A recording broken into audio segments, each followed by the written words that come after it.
Hello, everybody, and welcome back to the Podcast Boys. I am one of your hosts, Connor Nielsen, and joining me, as always, is the Comics Kid 2099. How are you doing, Comics Kid? I'm doing very well, and how are yourself? How are yourself, Connor? I am good. It's the new year. It's 2021. We made it. Yay! I, And today we are talking about. Oh, sorry. What was that? I'm half-heartedly cheering. I'm suspiciously looking around the corner at the new year. I'm the same way. I was thinking, playing an odds game, the next 12 months can't possibly be as bad as the last 12 months, but the next 2 months might be as bad as the last Hmm. 12 months. You know what I'm saying? Yeah. Like, playing that odds game, that's where my mind is. Um, but we're talking today about the Nanny pilot. This is a podcast about Twin Peaks adjacent projects. So these are projects that feature actors or crew members from the cult hit television show Twin Peaks. So, Comics Kid, why don't you explain the pilot of The Nanny? Okay. Fran Drescher plays a character named Fran Fine. She works at a wedding dress store, and her boyfriend slash almost fiance owns the business, and he breaks up with her and fires her all in one fell swoop. So she becomes a makeup salesman and then goes to the house of one Maxwell Sheffield, played by Charles Shaughnessy. And she goes there and they need a nanny. So she tries to become the nanny. They are desperate. They need a nanny for the weekend because the earliest one won't be there till Monday. And then he has three kids. The youngest is played by Madeline Zima, who was just a little tiny kid in this, but she was in Twin Peaks: The Return, episode 1. And basically, the whole plot of the series is Fran comes from an entirely different world that the Sheffields come from, and they're constantly clashing, and she is bringing her different experiences into their life for the better or for the worse. And in this episode in particular, Mr. Sheffield is throwing a soiree, and Fran decides that she's going to get the kids dressed up all nice and bring them to the party, even though the kids say Dad is probably not expecting us, nor does he actually want us there. And then that kind of leads to some drama. We can talk about that later. And then by the end of the episode, Mr. Sheffield decides to keep her on as the nanny full-time, permanently. Connor, what did you said, I guess before I ask you what you thought of this, you had told me that when you were younger, you used to watch The Nanny. I had never seen a full episode before this. I had seen bits and pieces of episodes. What did you think of this episode? Well, I had never seen the pilot episode of The Nanny. I remember when I was younger, this would play on Nick at Night, along with stuff like Family Matters and Full House. And I actually never watched Full House, but I watched Family Matters mostly. And there was also this. And I would watch an episode here or there. I didn't really like this show very much when I was younger, mostly because I found Fran Drescher's voice very annoying. But I remember I would always see when I was younger, like I was kind of growing up at the tail end of you record episodes of TV on videotape, you catch an episode here or there. Things aren't like Breaking Bad yet. We didn't have like a DVR or anything. And even when I was like in like 2008 to 2010, when I was like late middle school into early high school, when I would still be watching Nick at Night, my family still didn't have like a DVR just yet. We got that I think in 2010. And so I remember whenever I would watch TV shows, I would always sort of be a little frustrated, and that sort of influenced how I am today, where I feel like I'm a completionist now, where I want to watch something from the beginning all the way to the end, and so I don't miss an episode, so I don't miss a single development. And it's because when I would watch stuff like The Nanny, the beginning you would have like the opening credits song would kind of explain the premise of the show, and I figured that would have happened in an episode. And I don't want to watch it in an animated like recap. I want to actually watch it. You know what I'm saying? And so this is basically that episode. It's like the episode that the opening credits of the show explains. And so I feel like on just a cosmic level, I finally got that closure. But this was never a show I was all that crazy about. But I do know that people my age and a little bit younger who watched this on Nick at Night, have a fondness for the show and reflect back on it, and maybe people who in like the 90s would have watched this when they were kids also have a bit of a fondness for this. So I thought it was fine. I don't really have very strong feelings one way or the other. I would say that I don't know, like I have a hard time giving this a thumbs up or a thumbs down. I'm pretty neutral overall on it because it's a pretty average sitcom of this era, and I think that when it just comes to sitcoms in general, and I'm talking traditional laugh track sitcoms, I don't think they're really my thing because I've also been watching Sex and the City on HBO Max. Don't ask why, please. Hey, I've Kyle been watching. MacLachlan is in that show, so He's in the third season, yeah. we may I won't choose it, but you might someday. Look, I just got to know how Charlotte gets together with Kyle MacLachlan and how Carrie's going to write an article on that and how that ties to Samantha's sleeping around. I just got to know how it all ties together, okay? Get off my back. Yeah. But yeah, but like with that show, I've watched the first season and a little bit of the second season now, and I have the same thing that I have with The Nanny, which is I'm fine with this, but like I don't really like if I wasn't doing this to like for example, if I wasn't watching Sex and the City so that I could eventually watch Sex and the City 2, the film, so that I could like rank that on my list of films from the year 2010, I probably wouldn't be watching any of the show. Okay. And like with The Nanny, I probably wouldn't have like finished watching this because if we weren't doing this.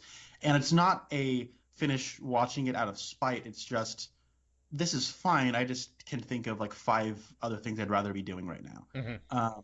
So I don't know. I think there's actually quite a bit to talk about with this episode. It's only 25. It's like a 20-minute episode of television, and there is actually more to it than like something like Riptide, what we talked about. So I think we can actually talk about in this. But when it comes down to sitcoms, I grew up where when I was becoming like more invested in watching TV as like a teenager, I was getting into the shows that were like post modern sitcoms, like the anti sitcoms and like Malcolm in the Middle and It's Always Sunny in Philadelphia and Arrested Development and these were all shows that were playing on your familiarity with tropes of sitcoms for like the last however many decades and sort of subverting the formula.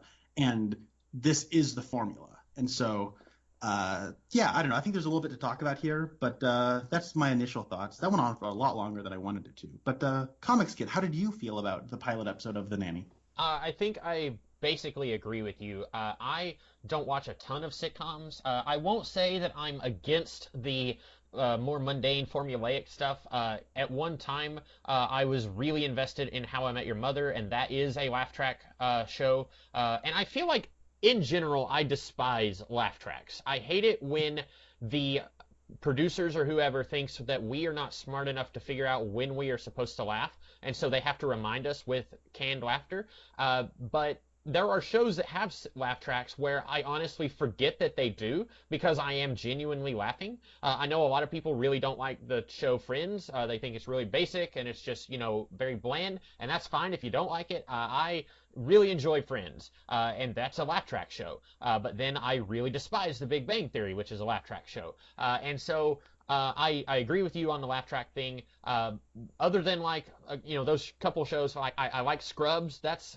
not a laugh track show, but it's still fairly basic. I mean, it's more of a dramedy. It's 80% comedy, 20% drama. But it's, I would say it falls more in the we're doing a thing and not trying to reinvent the wheel necessarily. But I don't watch just a ton of sitcoms. But like I said, I had never seen this show before, except for somehow I had stumbled on the Best of the Butler clips, where he's constantly savagely tearing into the assistant, Cece. And so I had watched a lot of that, and I was like, this guy's really funny. I want to watch more of this. And then I happened to see there was a Twin Peaks connection, and I saw the first episode was there, and I thought, after Riptide, I thought this will at least be better than Riptide because that, there's 2.5 seasons of Riptide that we had missed, and I felt like we came in at a really bad place there. But here, we're getting in just right at the ground floor. I think it's a fine episode. I much like you. I probably now looking back, I probably wouldn't have chosen this if I knew what I know now. I don't think it's bad, but I don't think that it's necessarily something that I enjoyed enough for us to get into. But I think there is enough to talk about. Yeah. Just a quick thing. You were talking about laugh tracks, and one of my favorite jokes about laugh tracks is in an episode of It's Always Sunny in Philadelphia. Hmm. I think from its like 12th season. That show was going on for so long, but there's an episode where so one of the ongoing bits of like status quo is that two of the characters, Mac and Charlie, their moms live together, Hmm. and so what ends up happening is they think something might be going on in their house, and so they set up a bunch of cameras to spy on them. And then another one of the characters, Dennis, just is like looking at all the footage and starts editing it together. And that episode is called "Mom House," or sorry, "Old Lady House," a situational comedy. And like the way they set up the cameras in the house, it's meant to look like a traditional camera setup for a show. Hmm. And it's just really funny when so Dennis is watching it. They're sitting behind the computers, looking at the monitors like producers, and they're like editing it together with funny sound effects and whatnot. And then Dennis adds a laugh track to it. And then whenever like the laugh track plays, Mac or Charlie will start laughing like and then one of them goes and I like where you added them laughing because that makes me want to laugh too. And It's Always Sunny in Philadelphia does not have a laugh track. And Right. whenever It's Always Sunny like adds a like one of those components where they comment on like other sitcoms and what traditional sitcoms are versus what this show is, like I always think it's hilarious. Hmm. Because there's an episode called "The Gang Tries Desperately to Win an Award," and that might be one of the funniest episodes of television I've ever seen. And I'm just so peeved that there's not been a single Twin Peaks connection with that show yet, Hmm. because I have been dying to pick something from that. But um, I'm sorry, that was a whole bit about laugh tracks. I guess we can probably start with this talking about Fran Drescher, Yeah. because I noticed that the show is co-created by her. This episode is she got a co-story credit and she stars in it. So she was probably very invested in the development of this show. Like this probably is like her show. I didn't know. Um, I didn't know any of that. I didn't even look up like who wrote it and who directed and stuff like that. And I well, actually. I was just yeah. Oh, Was that you go ahead. Well, I was just noticing that from like the credits at the beginning, and it was just sort of like, and I guess with all of these like '90s sitcoms, you find a comedian with some clout, and they play a character in a show that has their first name, Hmm. but just change the last name.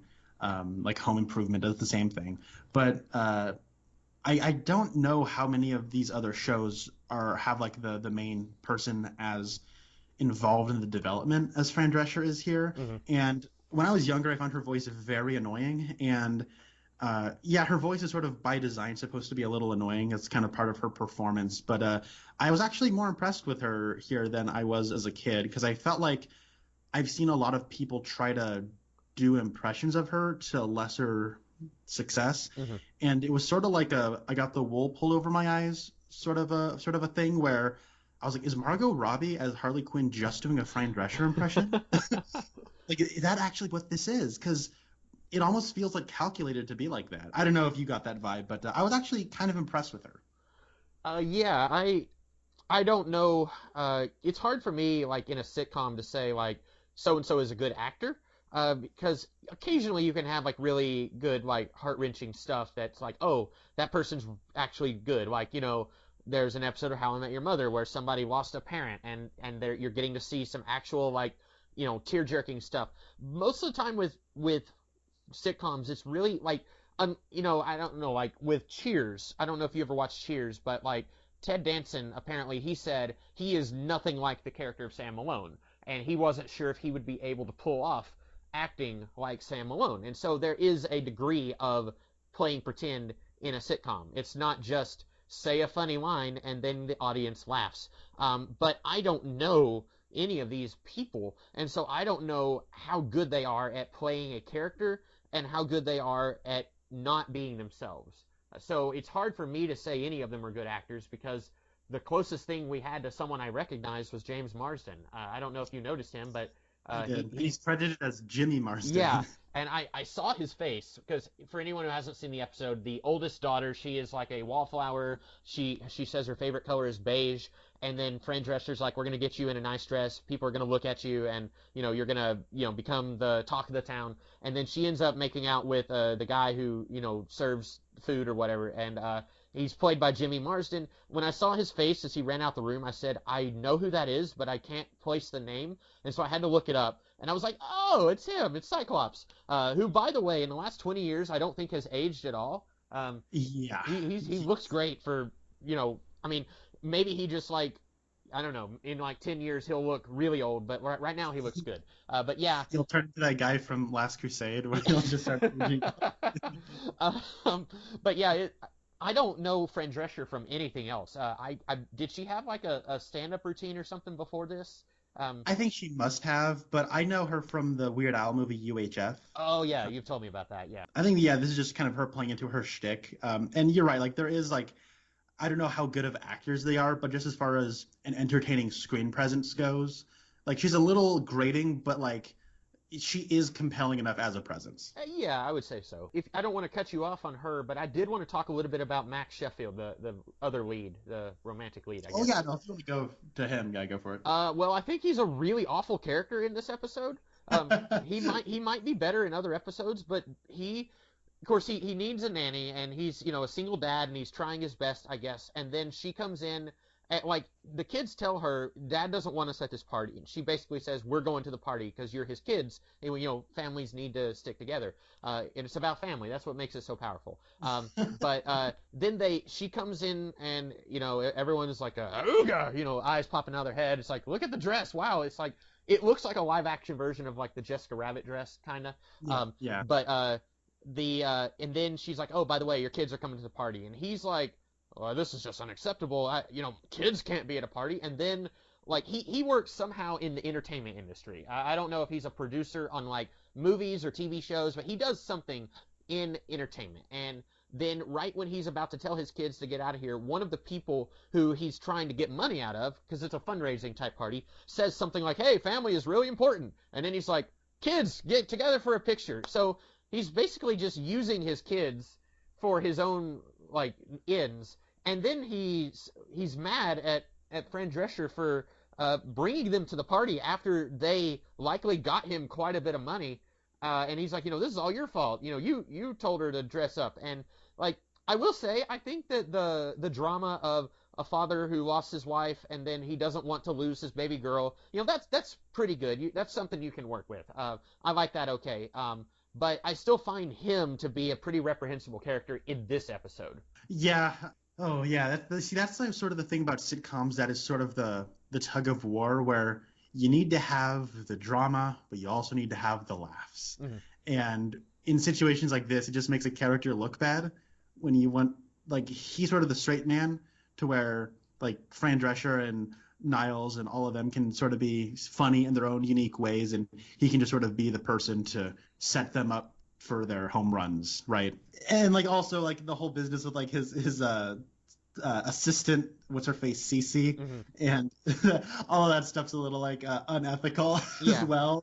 Niles like, sort of grills them a little bit with oh yes, she likes being taken in the library mm-hmm. and all that kind of stuff. The implications there are a little wow, Mr. Sheffield, you're a little scummy, aren't you? Well, and I was telling you I watched like clips of Niles and his burns, and like apparently there's like nothing going on between Max Sheffield and Cece, but she wants there to be. And so I think that burn was more at her expense. Like she is she kind of promiscuous is what he's saying, and he's trying to make a joke of it, but I don't think it's canonical that those two ever had a thing. But I can see how you would think that if you had never, like, if this was your first experience with a show, it certainly would make you think that this is a guy who's having a sexual relationship with his employee, and that is like, ooh, that's cringy. Don't do that. And I guess another thing is that, I mean, obviously my mind's going to go there because it's implied and it's a pilot, and it's never really specified to the contrary. But at the same time, it is a pilot, and I think people, like especially younger people these days, don't might not exactly understand how television used to work, where there would be changes from your pilot to your like very next episode. Yeah. Because you get funding for a pilot and then you make the show, and then if it gets ordered, then you can make them in blocks of episodes. And maybe that could have been an option they went down with Mr. Sheffield and Cece being a little bit more open about, and maybe there was a relationship there. But maybe just for the sake of like edge and shock value for the pilot, they made it, more ambiguous. Mm-hmm. But yeah, I think that it's how do you feel about this as like a premise for a show, generally speaking? It's probably fine. Generally like a Worlds Collide type scenario is pretty good to milk various stories. I do think in this episode they go there a little hard, where she keeps being like, oh, I grew up I'm not gonna do the voice, sorry. Where she's like, I grew up, kind of poor. Like we had a bar mitzvah that was Transformers themed. We talked about it for it lasted a week, and like that.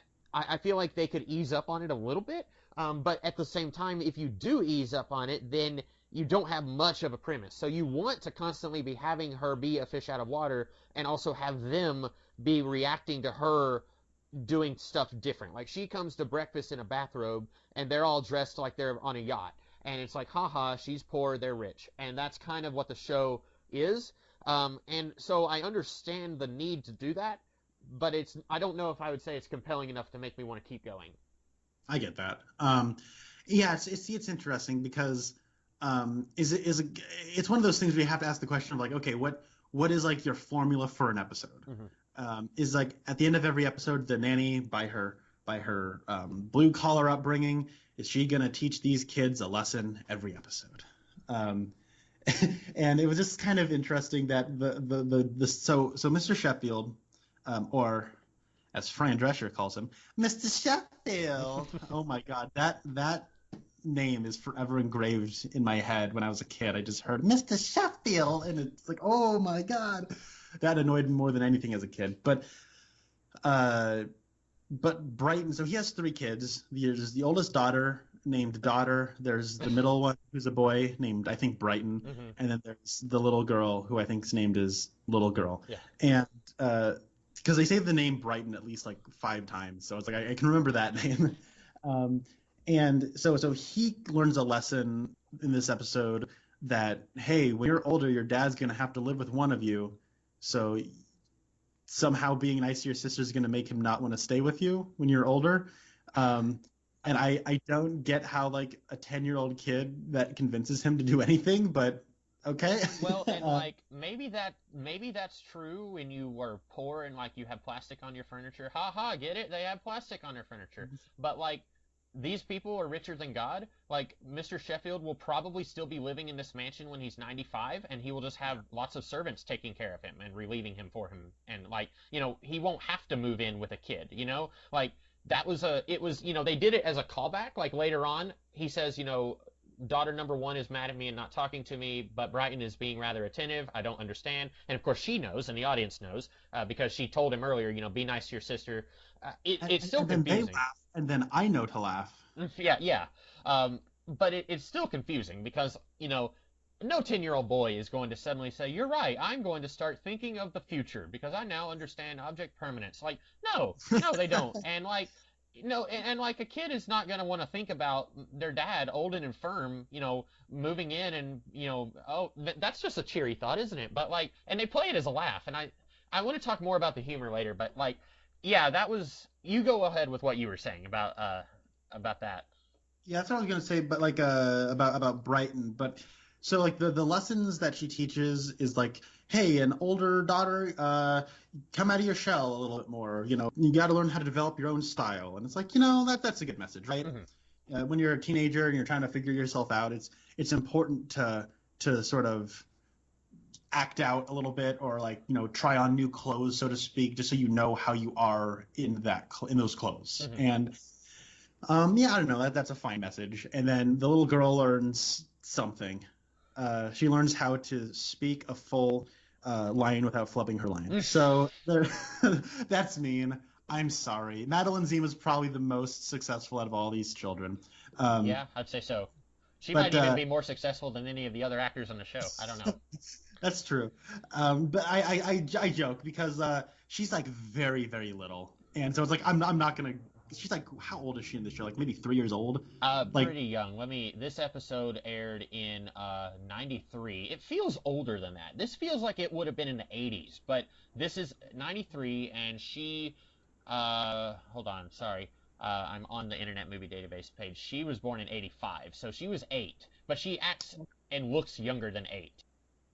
yeah, I mean, maybe they shot this like a year before the series aired. That could So be. she could have been a little bit younger. But yeah, it's one of those, like, she's very little. So I don't want to be too mean. And child acting, the bar has been raised over the years. So, but like when she first showed up, I thought that like she was trying to do a British accent. Oh, And I was okay. thinking, why is she trying to do a British accent when none of the other kids are? And then I guess that was just her. She has like a little kid lisp, and then she didn't have that either. But just like her early lines were just kind of bizarrely delivered. Hmm. So I don't know.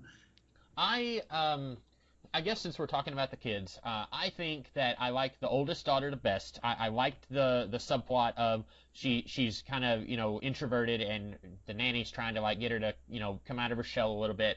Although as a hard introvert, I have to say extroverts stop. Nobody ever says, "Boy, he'd be nice if he would just shut up." But everyone always says, "Wouldn't it be nice if that guy came out of his shell?" Just we're not designed that way. Anyway, the I like the oldest daughter subplot the best, but then as the kids get younger, they become more cartoony. Brighton is basically live action Dennis the Menace kind of. He's like comes out and he has a plastic knife sticking out of his chest, like, "Oh, I've been stabbed." And we talk about how the previous nanny ran away screaming because he put ketchup on the floor and it looked like he had like jumped from the balcony. And then the little girl, it's like, "I go to therapy. Ha ha, isn't that funny? I'm very complicated. Ha ha." And like they're not trying very hard to develop these two characters. The oldest daughter, I get the feeling they were trying. And then it's like, "Okay, we've got 20 minutes before we have to go home for the weekend, so let's just quickly throw something together for these other two characters." And maybe in later seasons, these other characters are developed a little bit more because it lasted like 7 years. So I'm sure by the end of the series, the youngest kid is probably was given more to do as far as acting. But it I wasn't just crazy about either of those two kids. Although I will say the only two lines that I laughed at in this episode both came from Brighton, so that's something. There was one part where Fran is getting dresses for them, and she says, "Wait, where's Brighton?" And then he pops up out from under a dress from a mannequin and says, "Are these mannequins anatomically correct?" I thought that was funny. And then there's one part where the youngest kid, she says something about Brighton, and then he says, "Thank you, Sybil." And just the way he said Sybil, I don't know why. It's not an especially funny line, but I kind of laughed at that. I won't say that I laughed. Really, those were the only two moments. Other than that, there was a whole lot of like, "Oh, I get it. That's where you want me to laugh, but it's just you're not doing the trick." Yeah, and you're right, and that's sort of like the thing about a lot of sitcoms. They generally go on broad humor, which I get. You're trying to reach a broad audience. But I will say, like, a lot of the humor here, I didn't really laugh at, but at the same time, there wasn't really anything here that really had me groaning. Like, I think about Riptide, and I think about that Stupin with an N. Yeah, or the paper bags. Yeah, and I'm just thinking, like, but specifically that Stupin with an N, like, somebody wrote that, and they thought it was clever enough to repeat like 3 times. Yeah. And I think that the closest joke to that, which is maybe the biggest groaner in this episode, is oh dear, how am I blanking on this? I was just remembering it earlier. It's a line Fran Drescher has. Oh yeah, where they're looking at the resume, and and Mr. Sheffield says, "Ah, I see you have listed the Queen Mother Hmm. as a reference," and she says, "Oh no, that's my mother who lives in Queens." And it's like, language is funny, isn't it? But like at the same time, like something about the delivery, and they only used it once, and it's just kind of quickly onto the next thing. It was like, okay, like that's a little bit more clever than something like "stupid" with an N. Hmm. You know what I'm saying? And at the very least, like when he goes to visit her at her parents' house, he's he's not saying, "Oh, this is your mother's in Queens." You know what I mean? Like you don't get that, and so I don't know. Like so that's where my mind goes. Like this is definitely the bar has been raised from Riptide at the very least. So That's fair. I wasn't thinking too much about Riptide when I watched this, but you're right. This isn't as bad as Riptide by a long shot. There was one line I won't say I groaned, but I was thinking about it too hard. When of course Cece doesn't like Fran because Max kind of has eyes for Fran at this point, even though it's probably going to be like 3 years before anything happens between the two. But Cece, she has eyes on Max, so there's a love triangle here, sort of. And so the nanny, she says something like, "Oh, look, they're getting a family picture. Couldn't you just drop dead?" And then Cece says, "Oh, couldn't you?" And like, I get it. They're wanting Cece to tell Fran to drop dead, but that's not a phrase that exists. People don't say like, "Isn't that cute? Couldn't you just drop dead?" Like that. I don't think I've ever yeah. heard anyone say that. And so I was like, "You're trying too hard to have Cece say drop dead," where it's like, I think you could have just scrapped that whole thing and done something else. But yeah, it wasn't as bad as Riptide. You're right, and especially it probably helps that this was a 22-minute episode and not a 45-minute episode. That's true. Uh, And it's funny because we complained about Riptide being like absurdly convoluted to the point where it made no sense. And particularly in the way they chose to make it, where like certain scenes that I feel like should be there are just missing. And but with this, I actually thought it was funny that it felt like this exact plot could have been a feature film, yeah. but it's just sort of condensed down to 20 minutes. And I actually don't mean that in a negative way. It hits its plot points, but I could see end of Act 2 and, you know, Fran taking the kids out for, you know, shopping or whatever could have been its own like montage sequence. And you know what I mean? Like that could have been like 10 minutes of like a movie or whatever. And I don't know, I could just like see it all playing out. And it was just kind of interesting that as I was watching it, I was thinking there's actually a lot more here to talk about than I thought. It's not like a bottle episode. Like they are very much hitting a lot of the bases to like establish a premise. You're right. I could see this being like, I don't know, like in the early 2000s, if this was made, this could have been like a Katherine Heigl, like perfectly inoffensive, like let's watch a fun little rom-com movie kind of thing. You know, I could see that. Yeah, they probably would have given a little bit more care to the kids if they were doing that, or their personalities. The only other thing I wanted to say, and if you have more to say, then we can come back to that. But I have a pet peeve with pilot episodes that have the theme song, and this is going to be hard for me to explain. But okay, so I don't know if you've ever seen the TV series Firefly, and I haven't watched it in probably like 7 years. But the first episode of Firefly, it introduces characters. Some of them are not actually part of the main cast, and the main cast is pretty much solidified by the end of the pilot episode. But the pilot episode still has the theme song, and like it shows footage from the pilot and that spoils the pilot. And in the commentary for that, Joss Whedon talked about like how he tried to construct the episode in such a way where there's like mysteries and like twists and stuff, but then when you're watching it with the theme song that exists in every episode, it spoils all of those twists. And that it may not be fair for me to expect any like big twists in a show called The Nanny, so we should know that she is going to be the nanny of this family, even though she gets fired a little over halfway into the episode. But I'd have to go back and look. I'm pretty sure we see the theme song before we are actually introduced to all of the kids. I think, Yes. if I'm not mistaken, she's working at the wedding dress place, and then she gets fired, and then we get the theme song where it's like, oh, it's a cartoon, she's a nanny, there's a family, da da da da, and then she goes to the house, and then we meet them. And I was thinking, like, I'd like to get this information from the show, not from, and it's kind of like what you were saying earlier, like you don't want the episode to be summed up in a cartoon. I don't want the premise of the series to be dropped in 45 seconds when the premise should be expanded and delivered in the pilot over the course of 22 minutes.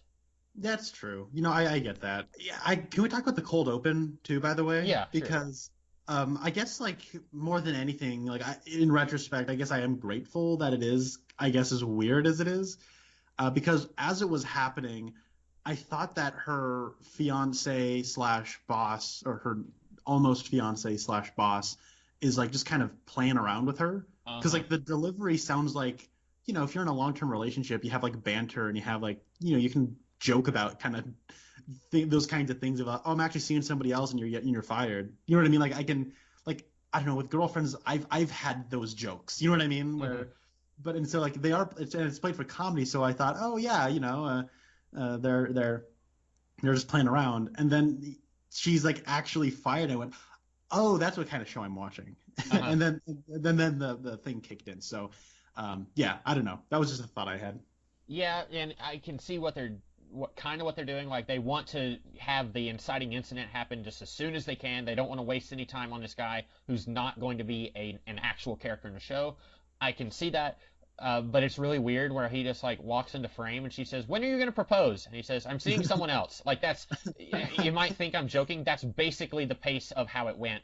And so like, I kind of like, I don't know how else they could have done it, but it is a little weird the way it is. Like if you don't, because I think before I watched the episode in full, I watched it about 2 days ago, and before I watched the episode, I had just kind of skimmed. I watched just a little bit of this episode, not the full episode, and so I kind of already knew that scene was coming, but it is still really weird. And then I thought it was also kind of like you could tell they sort of wrote themselves into a bit of a corner where they have to go back to a bridal shop set. It's like, well, we got this one that's the same bridal set that she got fired from.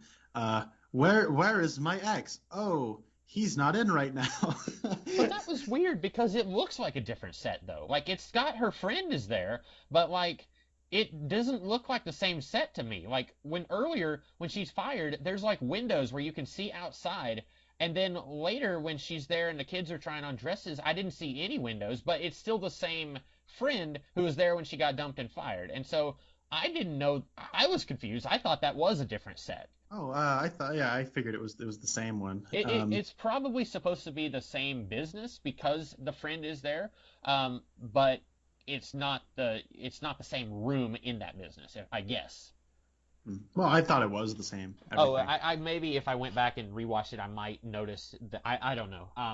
But yeah, that would have been, not to say that like this episode is like broken, but I was thinking it would have been interesting if her ex was there, and then that could have been an interesting like, oh, is she gonna kick him in the groin? Is she gonna slap him in the face? Is she gonna like restrain herself and then say, kids, this is how you be a better person? But then she like, I don't know, does something else like, keys his car and says, well, I tried, ha ha, like, laugh track. That could have been kind of interesting. And then like, the father hears that Brighton keyed someone's car. It's like, well, where did he learn that? Ha ha! Like, I don't know. Like, maybe they didn't have enough room for all that. But no, I get that. I didn't have anything else to say about this episode. I will say, anytime we talk about a TV show, I often ask you, would you ever go back and watch the show? I'm going to go ahead and preemptively say for myself, no, I would not.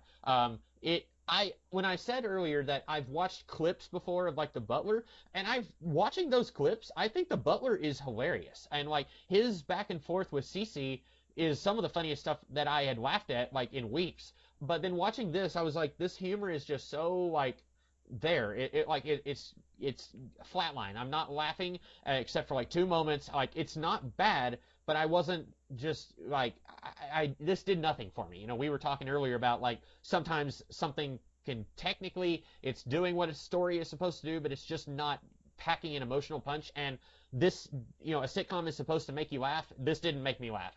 So even though I have watched clips of The Nanny before where I was, tears in my eyes laughing at some of the stuff that was going on, this, I was just like, no, this doesn't even feel like the same show to me. To answer that question, I don't know if I would watch more of this, but that's just sort of because sitcoms of this nature aren't really my bag. Mm-hmm.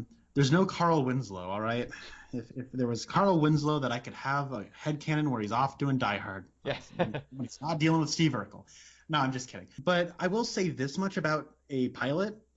It has a pretty formed vision for what it is from the get-go. Mm-hmm. And if this is like a lot of the times with sitcoms, you have that little asterisk for that first season of, well, they're still trying to find their footing. Mm-hmm. Yeah. And that's not really something you have with TV shows anymore. Usually it's they had one good season and then nothing else. And I think the real inspiration for that kind of TV show is Heroes and Prison Break and other shows that I haven't actually seen, but I just hear that about. But with this, though, a part of me would be interested in just checking out episodes from like season 3 or something. Yeah. where maybe they really hit their stride, because I think as a first pilot episode, there's a pretty like from the shows the episodes I remember from when I'm like a little kid, they seem pretty consistent with this. Hmm. And I think that's actually kind of impressive that the vision is this fully formed from the get-go. Yeah. I might check it out just to see more of like if the kids develop more of like their own humorous angle. Maybe Niles and Brighton actually end up having a really funny duo sort of a thing when they get together. That's sort of the thing about sitcoms that you have to like think about, is that like with It's Always Sunny in Philadelphia, it's always fun when you put like Charlie and Dee together. And they don't get you don't pair them up as a comedy pairing every episode, but every so often you do, and it's always fun to see them get together. Or Frank with Mac is like a really fun pairing with that. And so likewise with this, it's here to establish all the characters, and I think specifically the kids are sort of an accessory to Fran getting an in with their family. Yeah. And now that she's in, I would like to maybe see how those pairings go, and maybe like the oldest daughter could like actually come into her own as her own comic presence, because she is mostly just the wallflower who needs to come out of her shell. So That is a good point. I was thinking that when I was watching the episode, that like, what are they going to do with the daughter? Is she going to go back to having her favorite color being beige, or is she going to actually have a personality? And like, it's difficult when the first episode, the whole plot is she doesn't have, like, she even says to her friend, that one has no personality, that one has multiple personalities. And so like, how are they going to handle that? So yeah, that's a fair point. Like, I'd be interested in seeing how they move forward with that. And also like, when you have multiple characters in a show, like New Girl is a show that I've watched a little bit of, or Friends, you could do like a Joey Chandler episode. Those are pretty typical. But then there's like an episode where Chandler and Rachel keep stealing their neighbor's cheesecake, and like you don't see a lot of Chandler and Rachel, and that was kind of funny. Like the possibilities of like, what if we put these two characters together for a story? It often creates interesting stories that you wouldn't have any idea that those are even possible watching, from the beginning. Like, I don't know, like when you're watching this episode, you might not think about, a hilarious thing that the two youngest siblings might do in the last season or something like that. Right. And hopefully, I don't know, like we were talking about Riptide, an episode from like one of their last episodes, and how it was so out of steam and just like completely lame. And I remember like one of the comments I made is like, well, this feels like an episode that you make when you're in your third season and in your final season and out of steam. So I don't know if this was one of those sitcoms that stuck the landing, or by season 6 they were realizing they were out of steam, so by season 7 they maybe made sure to end it. But yeah, I don't know. I might be interested in just like watching a handful of other episodes from later, like I said. But this is not streaming anywhere. This show is not. Right. We watched this through the official Nanny YouTube channel that uploaded this pilot, and I don't think they've uploaded any other episodes, just clips, right? They have a few episodes. I haven't checked, but there was at least one more that I saw in the like related videos. But they didn't go in order. So like, it's literally just like, here's an episode and then here's another one from. So there, you're just kind of up for the whims of whoever is running that channel. Like, they may do an episode a season, or they may eventually do more. But yeah, I think they had a few full episodes, but I think they also had a lot of clips as well. I'm gonna make a prediction, Comics Kid. Okay. I think this will be your most watched episode on your YouTube channel. Okay, more than the Scorpion King 3 Battle for Redemption podcast? Yes, because this is going to be called The Nanny Pilot, and then people are just going to read that and click on it and be like, why are these two like 20, 30-something-year-old guys just talking about the nanny? I think you may be right, yeah. So that's about all I had to say about this. Did you have anything else to add about the nanny? Yeah, Fran Drescher is super hot. I didn't realize that when I was a kid. So that was cool. So I might actually watch more of the show because of that. But anyway. Yeah, when I was kind of making fun of the show for like, everyone is like hubba hubba when she's coming down the stairs, but at the same time I'm also like, yeah, I can't blame you. Like, she's pretty hot in that dress. And she got the leg thing. I don't know what they call that, but where like you can see like all 200 miles of her leg. That's not bad. I don't know much about fashion, but I agree that she's one fine lady. And oh my goodness, that like outfit she was wearing at her parents' house. Oh my goodness, that was great. Anyways, I'm done simping over a 30-year-old show. But anyways, that's That was my last note. Okay. So what are we going to be talking about next time? See, I've been going back and forth because at the rate I'm watching Sex and the City, I might get to the Kyle MacLachlan stuff pretty soon. But I also don't know which Kyle MacLachlan episode I would be picking, so I'm not going to do that. So I guess I'm sort of on the spot thinking. You know what? I specifically did Chris Mulkey dirty. Okay, when I picked Whiplash because he's only in one episode, in one scene of that movie. I'm not saying I dislike that movie. I love that movie, but I want to pick something that has more Chris Mulkey in it. He's not the main character, but he is in multiple scenes. This is not the 0% movie I've been like hoarding my silver bullet with, hopefully, as like a king of bad movies. But this is a 0% on Rotten Tomatoes movie that I have seen, and I love it dearly. It's called Gotti, all right? And it stars John Travolta, and it is the biopic of infamous gangster John Gotti. Yeah. This movie has an amazing like production history that I will be excited to get into later when we talk about it. But this is one of my like all-time so bad it's good movies. But it's also me who's saying that, and I don't know how many others would get the same kicks out of it that I do. But it's really funny to me. And it stars John Travolta, like I said, and also Chris Mulkey, who played Hank Jennings in the original series of Twin Peaks, is in it. So I don't know where this is streaming, but it is in a digital movie library. Okay. That I have access to? You may or may not have access to. And so that's what we'll talk about next time. Okay, cool. Is it a comedy movie? Or is it? No. Oh, okay. I was thinking like that doesn't sound funny, but then you said it's funny, and I was like, oh, what? So okay, I look forward to this because that sounds interesting. I've never seen one frame of this movie, but I heard of it. But I'm looking forward to that. Okay, cool. It is directed by one of the guys in Entourage, the show Entourage. It's directed by one of the actors from that. Oh wow! And it was funded by MoviePass, if you remember that. Okay, yeah. And that's sort of the tip of the iceberg with that movie. But he tried making Goodfellas. He tried making the biopic of the most infamous real-life gangster of all time, and tried making it like Goodfellas. And his failure is the joy of Connors for years to come. So, excellent. I'm really looking forward to this. Well, that is all that we have today. So we will be back in a couple weeks to talk about Gotti. In the meantime, I am the Comics Kid 2099. I'm Connor Nielsen. And we'll see you guys in the future. Have a good one.